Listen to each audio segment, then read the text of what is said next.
Príjemný, nádherný deň prajem každému z vás. Dúfam, že sa dnes máte skvele. Každé ráno vám dáva na výber vstať a zažiariť alebo vstať a stresovať sa. Život nie je vždy jednoduchý, ale vaše nastavenie mysle môže zmeniť to, ako prežívate každý jeden deň.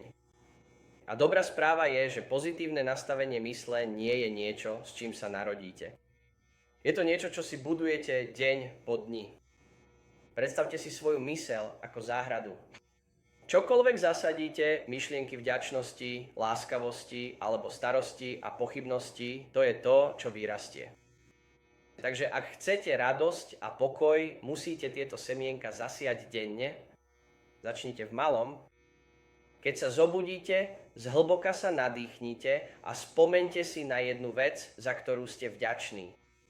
Môže to byť vaše zdravie, vaša rodina, cieľ, na ktorom pracujete, alebo dokonca jednoduchý fakt, že ste sa dnes zobudili. Ďalej, hovorte si o živote. Povedzte si, dnes to zvládnem. Povedzte si, prichádzajú dobré veci. Pozitívne slova majú silu. Formujú vaše presvedčenie a ovplyvňujú vaše zameranie. Chráňte svoju myseľ pred negativitou. Obmedzte čas s toxickými ľuďmi alebo bezcielnym prehliadaním internetu.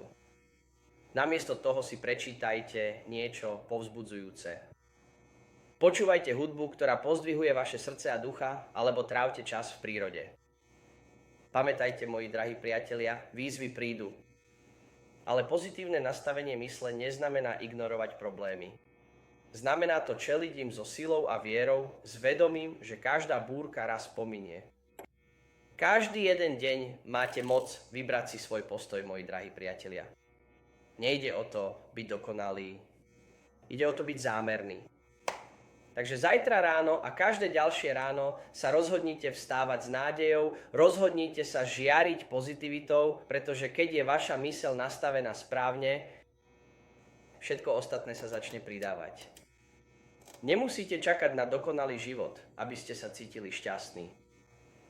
Nemusíte čakať na dokonalý život, aby ste cítili vďačnosť. Stačí si vybrať nastavenie mysle, ktoré vo vás prebúdza to najlepšie. Takže vstaňte, moji drahí priatelia, zažiarte a začnite žiť ten jasnejší život, ktorý si zaslúžite.